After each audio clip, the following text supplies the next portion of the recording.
In this video, I'll show you how to use the action button on your iPhone 16.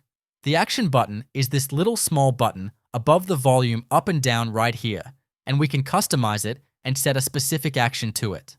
So when we click it, it will open up an app or whatever else we want.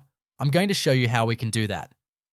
So the first thing we want to do is open settings on our device, and then we're going to scroll down until we see the option here for the action button.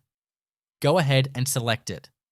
And now, as you can see, you can scroll to the left or the right by dragging your finger to decide what you want to choose. Now, some of these options actually have additional functionality to them. For example, if the camera, you can go ahead and tap down here, and you'll notice that you could switch it to video, selfie, or other things. And then you can also have additional customization. If you scroll over and you see the option here for controls, you can choose a specific control such as a calculator, stopwatch, and many additional options here. So it's really that simple.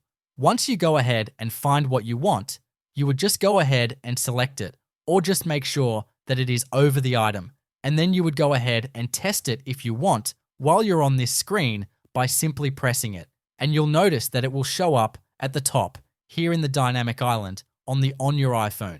So once you have what you want, you just go ahead and leave it there, and you can back out up here to settings and then go ahead and back out completely, and it will be enabled. So whenever you press that button, you will notice that the item turns on. If this tutorial was helpful, please let me know in the comments below this video, and for more helpful tutorials, you can check the links in the description.